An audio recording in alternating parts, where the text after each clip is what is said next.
Hi ನಮಸ್ಕಾರ ಎಲ್ರಿಗೂ welcome back to my YouTube channel. ಯಾರೆಲ್ಲ ಇನ್ನೂ ನಮ್ಮ ಚಾನಲ್ನ ಸಬ್ಸ್ಕ್ರೈಬ್ ಮಾಡ್ಕೊಂಡಿಲ್ವೋ ಪ್ಲೀಸ್ ಸಬ್ಸ್ಕ್ರೈಬ್ ಮಾಡ್ಕೊಳ್ಳಿ. ನಾನು ಇವತ್ತಿನ ವಿಡಿಯೋದಲ್ಲಿ ಎಲ್ರಿಗೂ ಇಷ್ಟ ಆಗೋ ಪಾನಿಪುರಿನ ಮನೆಯಲ್ಲೇ ಮಾಡ್ತಾ ಇದ್ದೀನಿ. ಹಾಗಿದ್ರೆ ತಡ ಮಾಡೋದೇನಕ್ಕೆ, ವಿಡಿಯೋನ ಸ್ಟಾರ್ಟ್ ಮಾಡೋಣ. ಮೊದಲು ಪಾನಿಪುರಿಗೆ ಬೇಕಾಗಿರೋ ಪೂರಿನ ಮಾಡ್ಕೊಳ್ಳೋಣ. ಅದಕ್ಕೋಸ್ಕರ ನಾನಿಲ್ಲಿ ಒಂದು ಬಾಣಲೆಗೆ ಆಯಿಲ್ನ ಹಾಕ್ಕೊಳ್ತಾ ಇದ್ದೀನಿ. ಆಯಿಲು ಬಿಸಿ ಆದಮೇಲೆ ನಾನು ಇದನ್ನು ಔಟ್ಸೈಡಿಂದ ತೊಗೊಂಡು ಬಂದಿದ್ದೆ ಪೂರಿನ ಮಾಡ್ಕೊಳ್ಳೋಕ್ಕೆ. ಮನೆಯಲ್ಲಿ ಮಾಡಿದ್ರೆ ಸ್ವಲ್ಪ ಜಾಸ್ತಿ ಟೈಮ್ ತಗೊಳುತ್ತೆ ಅಂತ ಹೇಳಿ ಔಟ್ಸೈಡ್ ಇಂದ ತಗೊಂಡು ಬಂದು ಮಾಡ್ತಾ ಇದ್ದೀನಿ. ಔಟ್ಸೈಡ್ ಪೂರಿ ಕೂಡ ಸಿಗುತ್ತೆ, ತಂದು ಮಾಡ್ಕೊಳ್ಬಹುದು. ಆದ್ರೆ ನಾವು ಅದನ್ನ ತಗೊಂಡು ಬಂದು ಮಾಡಿಕೊಂಡು ಉಳಿದಿದ್ದನ್ನ ಹಂಗೆ ಇಟ್ಟರೆ ಮನೆಯಲ್ಲಿ ಅದು ಸ್ವಲ್ಪ ಮೆತ್ತಗಾಗ್ಬಿಡುತ್ತೆ. ಅದು ನನಗೆ ಇಷ್ಟ ಆಗಲ್ಲ. ಹಂಗಾಗಿ ನಾನು ಈ ಥರ ತೊಗೊಂಡು ಬಂದು ಮಾಡ್ಕೊಳ್ತಾ ಇದ್ದೀನಿ. ಇದಾದರೆ ನಮ್ಗೆ ಎಷ್ಟು ಪೂರಿ ಬೇಕಾಗುತ್ತೆ ಅಷ್ಟು ಮಾಡಿಕೊಂಡು ಬ್ಯಾಲೆನ್ಸ್ನ ಹಾಗೆ ಇಟ್ಕೊಳ್ಬೋದು. ನಮಗೆ ಯಾವಾಗಾದರೂ ನೆಕ್ಸ್ಟ್ ಟೈಮ್ ಬೇಕಂದಾಗ ಮಾಡಿಕೊಂಡು ತಿನ್ಬೋದು. ನನಗೆ ಇವಾಗ ಎಷ್ಟು ಪೂರಿ ಬೇಕು ಅಷ್ಟು ಪೂರಿನ ಮಾಡ್ಕೊಂಡಿದ್ದೀನಿ. ಮಾಡಿಕೊಂಡು ಇದನ್ನು ಸೈಡಲ್ಲಿ ಇಟ್ಕೊಳ್ತಾ ಇದ್ದೀನಿ. ಇಟ್ಕೊಂಡು ನೆಕ್ಸ್ಟ್ ಗ್ರೀನ್ ಚಟ್ನಿನ ರೆಡಿ ಮಾಡ್ಕೊಳ್ಳೋಣ. ಪಾನಿಗೆ ಬೇಕಾಗಿರೋ ಗ್ರೀನ್ ಚಟ್ನಿ ಇದು. ಮೊದಲಿಗೆ ನಾನಿಲ್ಲಿ ಒಂದು ಜಾರಿಗೆ ಒಂದು ಇಡಿಯಷ್ಟು ಕೊತ್ತಂಬರಿ ಸೊಪ್ಪನ್ನ ಹಾಕ್ಕೊಳ್ತಾ ಇದ್ದೀನಿ. ಒಂದು ಇಡಿಯಷ್ಟು ಪುದೀನ ಸೊಪ್ಪನ್ನ ಹಾಕ್ಕೊಳ್ತಾ ಇದ್ದೀನಿ. 4ರಿಂದ 5 ಬೆಳ್ಳುಳ್ಳಿನ ಹಾಕ್ಕೊಳ್ತಾ ಇದ್ದೀನಿ. ಒಂದು 6ರಿಂದ 7 ಹಸಿಮೆಣಸಿನ್ಕಾಯಿನ ಹಾಕ್ಕೊಳ್ತಾ ಇದ್ದೀನಿ. ನಮಗೆ ಖಾರ ಎಷ್ಟು ಬೇಕಾಗುತ್ತೆ ಅದನ್ನು ನೋಡ್ಕೊಂಡು ಹಾಕ್ಕೊಳ್ಬೇಕು. ಲಾಸ್ಟಲ್ಲಿ ಇದಕ್ಕೆ ಅರ್ಧ ನಿಂಬೆಹಣ್ಣಿನ ಜ್ಯೂಸ್ನ ಹಾಕ್ಕೊಂಡು ಸ್ವಲ್ಪ ವಾಟರ್ನ ಹಾಕ್ಕೊಂಡು ಇದನ್ನು ಗ್ರೈಂಡ್ ಮಾಡ್ಕೊಬೇಕು. ನಾನು ಸಾಫ್ಟಾಗಿ ಗ್ರೈಂಡ್ ಮಾಡ್ಕೊಂಡಿದ್ದೀನಿ. ಪಾನಿಗೆ ಬೇಕಾಗಿರೋ ಗ್ರೀನ್ ಚಟ್ನಿ ರೆಡಿಯಾಗಿದೆ. ಇದನ್ನು ಸೈಡಲ್ಲಿ ಇಟ್ಕೊಂಡು ನೆಕ್ಸ್ಟು ಸ್ವೀಟ್ ಚಟ್ನಿನ ಮಾಡ್ಕೊಳ್ಳೋಣ.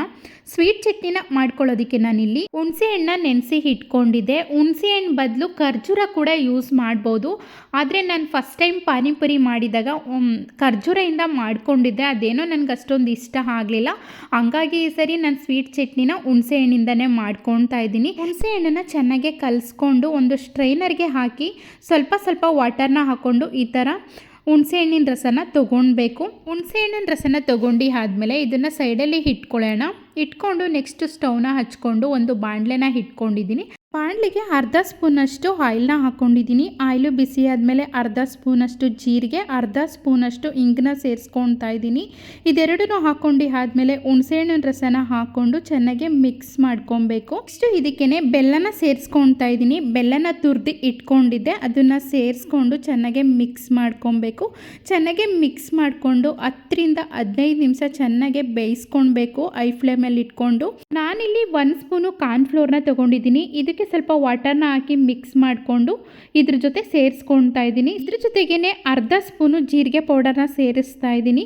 ರುಚಿಗೆ ತಕ್ಕಷ್ಟು ಉಪ್ಪು, ಅರ್ಧ ಸ್ಪೂನು ಚಿಲ್ಲಿ ಪೌಡರ್ನ ಹಾಕ್ಕೊಂಡು ಚೆನ್ನಾಗಿ ಮಿಕ್ಸ್ ಮಾಡ್ಕೊಬೇಕು. ಸ್ವಲ್ಪ ಗಟ್ಟಿ ಆದಮೇಲೆ ಲೋ ಫ್ಲೇಮಲ್ಲಿ ಇಟ್ಕೊಂಡು ಮಿಕ್ಸ್ ಮಾಡ್ಕೊಬೇಕು. ಚೆನ್ನಾಗಿ ಮಿಕ್ಸ್ ಮಾಡಿಕೊಂಡ್ರೆ ಸ್ವೀಟ್ ಚಟ್ನಿ ರೆಡಿ ಆಗುತ್ತೆ. ಈಗ ಸ್ಟವ್ನ ಆಫ್ ಮಾಡ್ಕೊಳ್ತಾ ಇದ್ದೀನಿ. ನೀವೇ ನೋಡ್ತಾ ಇರ್ಬೋದು ಎಷ್ಟು ಚೆನ್ನಾಗಿ ಬಂದಿದೆ ಅಂತ. ನೆಕ್ಸ್ಟ್ ಪಾನಿಪುರಿಗೆ ಬೇಕಾಗಿರೋ ಮಸಾಲಾನ ರೆಡಿ ಮಾಡ್ಕೊಳ್ಳೋಣ. ಮಸಾಲಾನ ರೆಡಿ ಮಾಡ್ಕೊಳ್ಳೋದಕ್ಕೆ 2 ಆಲೂಗೆಡ್ಡೆನ ಬೇಯಿಸಿ ಸಿಪ್ಪೆನ ತೊಗೊಂಡು ಮ್ಯಾಶ್ ಮಾಡ್ಕೊಳ್ತಾ ಇದ್ದೀನಿ. ಈ ಥರ ಮ್ಯಾಶ್ ಮಾಡ್ಕೊಂಡು ಆದಮೇಲೆ ಇದ್ರ ಜೊತೆಗೇ ಕಡಲೆನ ಸೇರಿಸ್ಕೊಳ್ತಾ ಇದ್ದೀನಿ. ಕಡಲೆನ ನಾನು ನೈಟೇ ನೆನೆಸಿ ಸ್ವಲ್ಪ ಉಪ್ಪಾಕಿ ಬೇಯಿಸ್ಕೊಂಡಿದ್ದೀನಿ. ಬೇಯಿಸ್ಕೊಂಡು ಇವಾಗ ಇದಕ್ಕೆ ಹಾಕ್ಕೊಳ್ತಾ ಇದ್ದೀನಿ. ಇದ್ರ ಜೊತೆಗೇ ಚಿಕ್ಕದಾಗೆ ಕಟ್ ಮಾಡಿರೋ ಆನಿಯನ್ನ ಸೇರಿಸ್ಕೊಳ್ತಾ ಇದ್ದೀನಿ. ಇದ್ರ ಜೊತೆಗೇ ಸ್ವಲ್ಪ ಮಸಾಲ ಐಟಮ್ಸ್ನ ಸೇರಿಸ್ಕೊಳ್ಳೋಣ. ಚಿಕ್ಕದಾಗೆ ಕಟ್ ಮಾಡಿರೋ ಕೊತ್ತಂಬರಿ ಸೊಪ್ಪು, ಚಾಟ್ ಮಸಾಲ, ಜೀರಾ ಪೌಡರು, ರುಚಿಗೆ ತಕ್ಕಷ್ಟು ಉಪ್ಪು, 1 ಸ್ಪೂನು ಚಿಲ್ಲಿ ಪೌಡರ್ನ ಸೇರಿಸ್ಕೊಳ್ತಾ ಇದ್ದೀನಿ. ಇದನ್ನೆಲ್ಲ ಹಾಕೊಂಡು ಚೆನ್ನಾಗಿ ಮಿಕ್ಸ್ ಮಾಡ್ಕೊಬೇಕು. ಕೈಯಲ್ಲೇ ಮಿಕ್ಸ್ ಮಾಡ್ಕೊಳ್ಳಿ. ಕೈಯಲ್ಲೇ ಮಿಕ್ಸ್ ಮಾಡಿಕೊಂಡ್ರೆ ಚೆನ್ನಾಗಿ ಮಿಕ್ಸ್ ಆಗುತ್ತೆ. ಲಾಸ್ಟಲ್ಲಿ ಇದಕ್ಕೆ ಅರ್ಧ ನಿಂಬೆಹಣ್ಣಿನ ಜ್ಯೂಸ್ನ ಹಾಕ್ಕೊಂಡು ಮಿಕ್ಸ್ ಮಾಡ್ಕೊಳ್ತಾ ಇದ್ದೀನಿ. ಚೆನ್ನಾಗಿ ಮಿಕ್ಸ್ ಮಾಡಿಕೊಂಡು ಇದನ್ನು ಸೈಡಲ್ಲಿ ಇಟ್ಕೊಳ್ಳೋಣ. ಸೈಡಲ್ಲಿ ಇಟ್ಕೊಂಡು ಇದಕ್ಕೆ ಬೇಕಾಗಿರೋ ಪಾನಿನ ರೆಡಿ ಮಾಡ್ಕೊಳ್ಳೋಣ. ಪಾನಿನ ರೆಡಿ ಮಾಡ್ಕೊಳ್ಳೋದಕ್ಕೆ ನಾನು ಮುಂಚೆನೇ ಗ್ರೀನ್ ಚಟ್ನಿನ ರೆಡಿ ಮಾಡಿ ಇಟ್ಕೊಂಡಿದ್ದೆ ಅಲ್ವಾ, ಅದರಲ್ಲಿ ಅರ್ಧ ಭಾಗನ ಪಾನಿಗೆ ಹಾಕ್ಕೊಳ್ತಾ ಇದ್ದೀನಿ. 1 ಕಪ್ಪು ಹುಣಸೆ ರಸನ ಹಾಕ್ಕೊಳ್ತಾ ಇದ್ದೀನಿ. ಇದ್ರ ಜೊತೆಗೇ 2 ಗ್ಲಾಸು ವಾಟರ್ನ ಸೇರಿಸ್ಕೊಳ್ತಾ ಇದ್ದೀನಿ. ಇದಕ್ಕೆ ಸ್ವಲ್ಪ ಇವಾಗ ಮಸಾಲಾನ ಸೇರಿಸ್ಕೊಳ್ಳೋಣ. ಚಾಟ್ ಮಸಾಲ, ರುಚಿಗೆ ತಕ್ಕಷ್ಟು ಉಪ್ಪು, ಚಿಕ್ಕದಾಗೆ ಕಟ್ ಮಾಡಿರೋ ಕೊತ್ತಂಬರಿ ಸೊಪ್ಪು, ಚಿಲ್ಲಿ ಫ್ಲೇಕ್ಸು, ಲೆಮನ್ ಸ್ಲೈಸಸ್ನ ಸೇರಿಸ್ಕೊಳ್ತಾ ಇದ್ದೀನಿ. ಚಿಲ್ಲಿ ಫ್ಲೇಕ್ಸು ಬೇಕಂದರೆ ಹಾಕ್ಕೊಳ್ಳಿ, ಇಲ್ಲ ಅಂತ ಹೇಳಿದರೆ ಸ್ಕಿಪ್ ಮಾಡ್ಬೋದು. ನಾನು ಚೆನ್ನಾಗಿರುತ್ತೆ ಅಂತ ಹಾಕ್ಕೊಂಡಿದ್ದೀನಿ. ಇದ್ರ ಜೊತೆಗೇ 1 ಸ್ಪೂನು ಸ್ವೀಟ್ ಚಟ್ನಿನ ಸೇರಿಸ್ಕೊಂಡು ಚೆನ್ನಾಗಿ ಮಿಕ್ಸ್ ಮಾಡ್ಕೊಳ್ತಾ ಇದ್ದೀನಿ. ಮಿಕ್ಸ್ ಮಾಡಿಕೊಂಡು ನಾನು ಟೇಸ್ಟ್ನ ನೋಡ್ತಾ ಇದ್ದೀನಿ.